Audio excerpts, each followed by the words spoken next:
Yacht and cover. Alright, close your eyes. Imagine you're a game developer. You've worked on a game for 8 years, like a quarter of your life, and you think it's great. And you're already successful from the release of another game. You got your press kits ready, you got your free review copies out to popular YouTubers, you're all ready to release, and the week the game drops, another high-bid platformer with a female protagonist drops the exact same week that looks almost identical to your game and gets reviews that are just slightly better, and before you know it, your game is off the front page of the Steam store, every Let's Player has dropped your game, and within a week it's forgotten. And you're left with a bunch of YouTube comments saying, "This just looks like every other indie game ever made." Could you imagine? I think I would fucking commit ritual seppuku in the middle of GDC. And yet, Joachim Sandberg just took it on the chin. Good for him, I guess. But I don't want to stand for it. I want to talk to you about Iconoclasts. I should probably reiterate something I said in my Gorigoa review since no one watched it. Puzzle games are hard to market.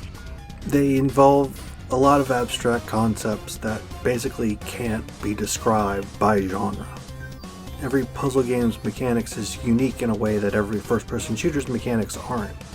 And the other problem with puzzle games is they're very hard to explain what those fundamental concepts are without also spoiling them.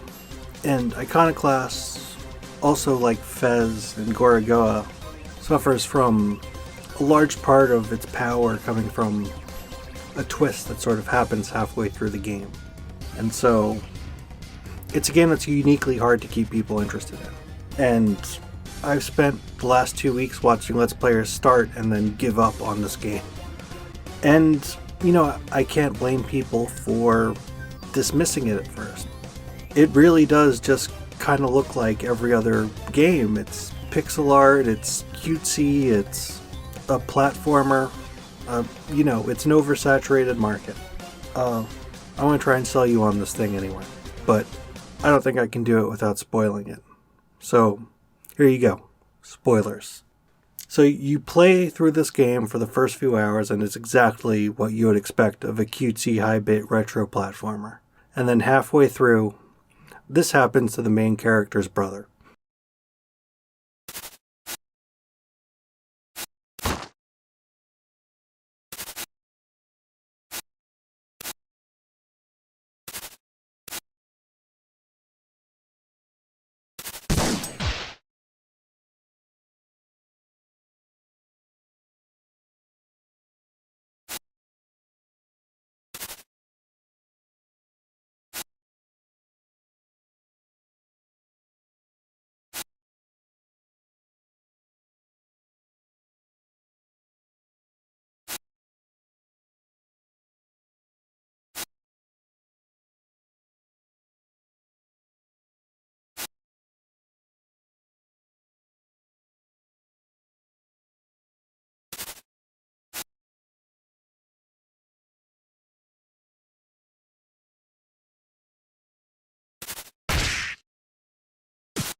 Yeah, so I guess this is a different type of game.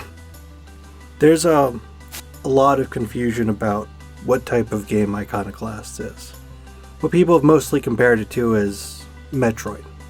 In fact, most reviews refer to it to a Metroidvania. And that's true on paper, but let me put it this way. It's like a Metroidvania in the same way Shadow of Colossus is an open world game.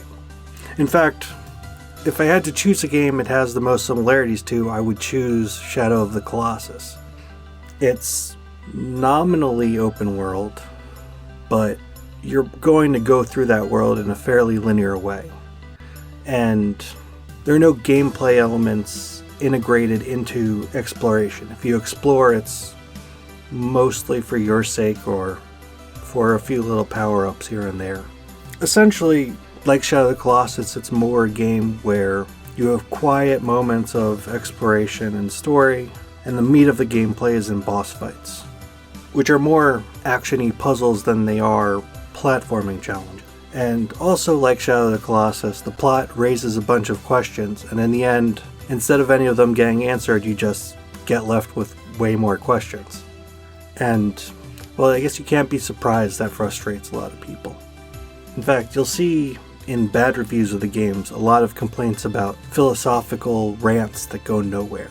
Those philosophical rants that go nowhere are actually an important part of the game. And they do go nowhere, don't get me wrong. But the thing is, the characters who deliver those rants all turn out to be wrong. And in a way, that's the point. This is a world full of people who have come up with elaborate justifications for just committing the worst acts of cruelty you can imagine. And all of them end up being wrong. And not only do they end up getting proven wrong, at the end of the game, you don't even get an answer of what's going on. But that is the lesson.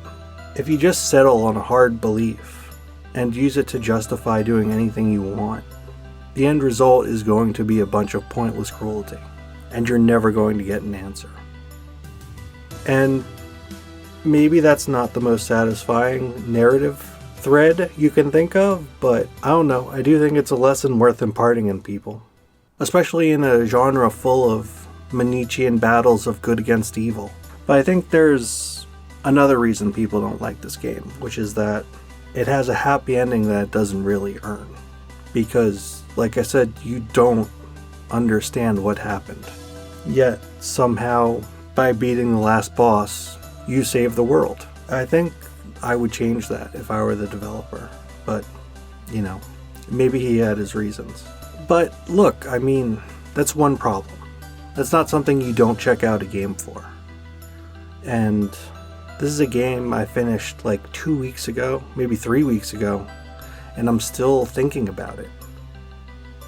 That has to be worth something, right? So just buy it. Just buy it. Just, oh my god, you stubborn bastard, just buy the...